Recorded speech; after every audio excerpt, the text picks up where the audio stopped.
conservative philosophical discourse, scholars seem to have some serious prejudices and hierarchical views about things. For example, Habermas thinks that literary criticism is not primarily a scientific or scholarly enterprise, so that philosophy and science no more constitute their own proper universes than art and literature constitute a realm of fiction. Habermas basically criticizes Derrida for upgrading literary criticism to the critique of metaphysics, and for the leveling of the genre distinction between philosophy and literature. In other words, he thinks Derrida was messing around in the wrong business. Is there something beneath the surface that we're not seeing here? I think that's something pretty common.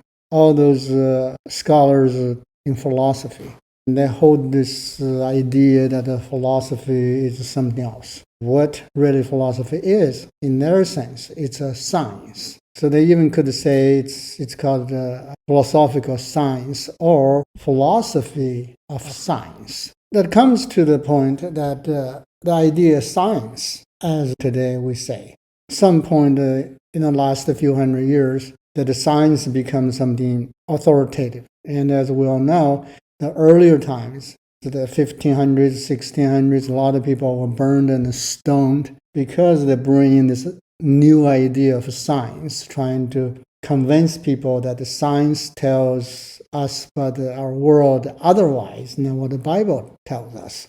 Because of that very reason, those people were burned and stoned. To this very day, we become worse because anybody, as long as that the person claim scientifically, whatever that a scientific perspective or conclusion is, that the person already holding the position of the power of discourse. As if anytime you say scientifically, as if you're saying God says. Think about it, used to be whether it's lay people or monastic people, when they begin their speech, they say, Lord said so, or God said so, and you can't argue with them. Because if you do, then say, oh, you're against the God. You're going to lose your argument, so you may be punished or killed.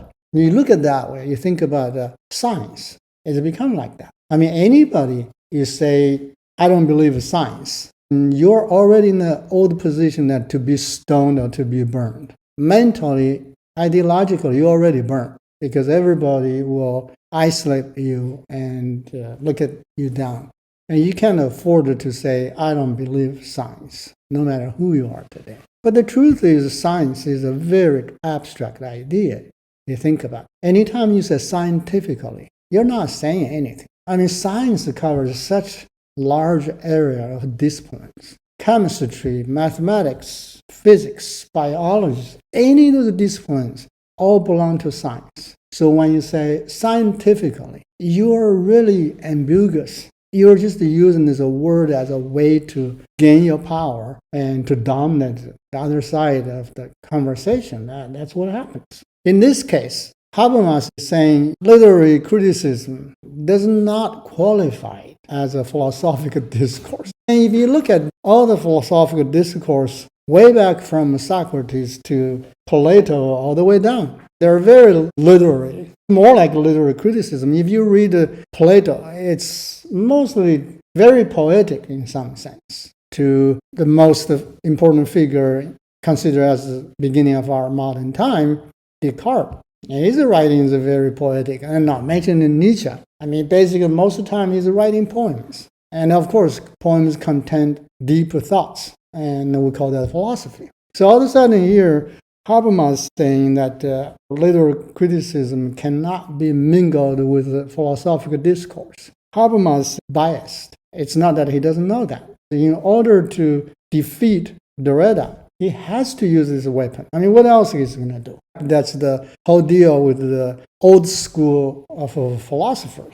They all hold the same idea against the Derrida. Basically, the idea is that Derrida is an art critic. He made a tremendous contribution to the movie industry. Habermas is using a very steep strategy here. So instead, argue Derrida's question about logocentrism and phonocentrism. He avoids that front, and then he goes on the side, delimit his argument into literary criticism. So he moves all the weight and attention from the logocentrism and the phonocentrism to literary criticism, poetry, art, literature in general. So once he goes this way, then he begins to draw a comparison to say literary criticism at this point really has a little to do with the philosophical discourse. So he's trying to intentionally create this gap.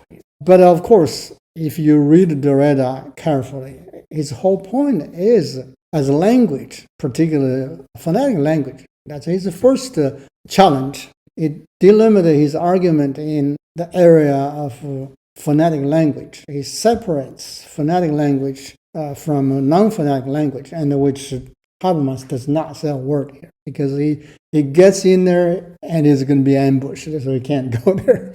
If you don't talk about Derrida's emphasis or making the comparison between the phonetic language from a non-phonetic language, the argument cannot be carried on. Essentially, Derrida's simple view is that the phonetic language ties into logocentrism. Logos can only be articulated the best by phonetic language, which is not his saying, it's a historical view. And that's where he begins his work. Habermas does not talk about that. So obviously he's avoiding the issue.